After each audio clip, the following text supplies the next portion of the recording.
Dear students, I want to introduce you to a beautiful new technique of metal analysis. This topic of this course is trace and ultra trace analysis of metals by atomic absorption spectrometry. This course is to introduce you to one of the most versatile techniques for metal analysis.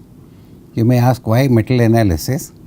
Earlier I had conducted a course on spectrophotometry of about 20 hours, and there I had introduced you to the metal analysis using organic reagents. This course is an extension of that, probably one of the best techniques available for the metal analysis. You may, as I told you, you may ask, what is so great about metal analysis? The answer is, at each and every step in the scientist's life, metal analysis assumes an enormous interest. It may be in the environment, it may be in medicine, it may be in food, agriculture, etc. Metals are present everywhere. It's a ubiquitous, and we are always exposed to metals in the manufacture of metals, metallic products, for food and pharmaceuticals, industries, etc., agriculture and materials. Metal analysis assumes an enormous importance. The requirement of metal analysis is in percentage, in parts per million, in parts per billion, and even it may go up to parts per trillion level. And atomic absorption spectrometry extends the spectrophotometric procedures as far as the detection limits are concerned. There is flame atomic absorption spectrometry, which is an accepted technique for parts per million level of analysis.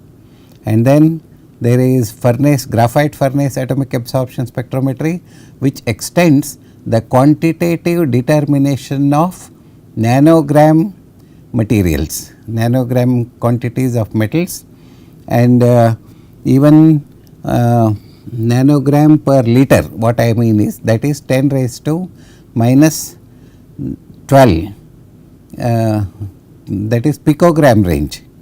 Nanogram is 10 raised to minus 9, that is quantitative, but detection limit would be 3 times less than that, that would be in picogram level.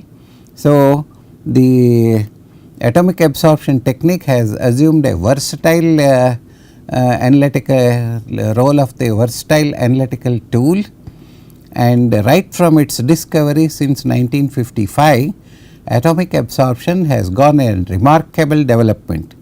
This is perhaps not entirely true of flame atomic absorption, because it is an established technique in all branches of elemental analysis, but it is certainly the case with all other related techniques of atomic absorption, such as graphite furnace, hydride generation, and cold vapor mercury generation, etc. So, atomic absorption techniques were not accepted with surety as far as nanogram and picogram levels are concerned.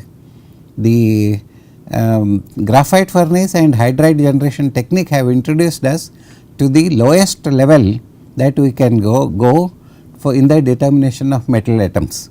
For example, the detection limits nowadays achieved are in parts per trillion, that is 10 raised to minus 12 quantitation, and the detection limit is almost up to 10 raised to minus 15 grams, that is femtograms. So, since last few years, there have been cases where graphite atomic absorption spectrometry has assumed standard status of standard analytical technique, and any person, scientist worth his salt in chemical engineering, metallurgy, mechanical engineering and civil engineering, environmental engineering, all the people including scientists, those who do MSc and PhD, BSc, MSc and PhD, DIIT etc.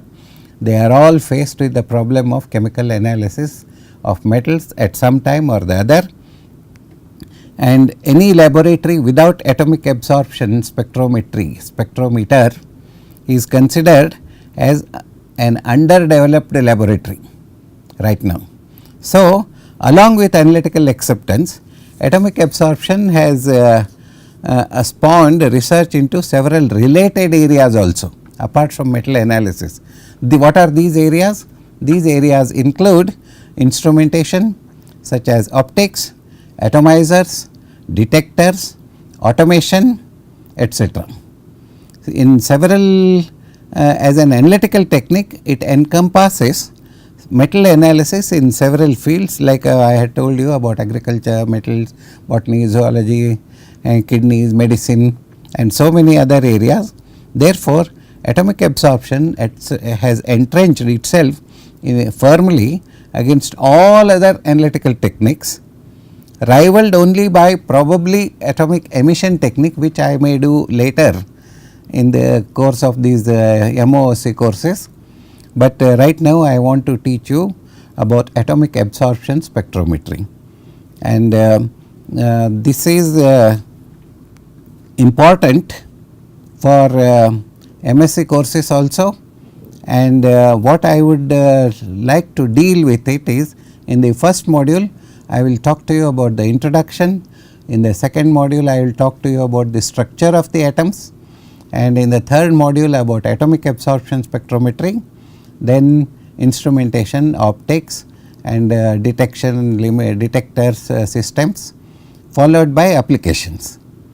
And then we will go to graphite and hydride generation atomic absorption techniques, which will form the bulk of the atomic absorption technique. Then we will have a small comparison of all the three techniques regarding their merits and demerits. I wish you all good learning. Thank you very much.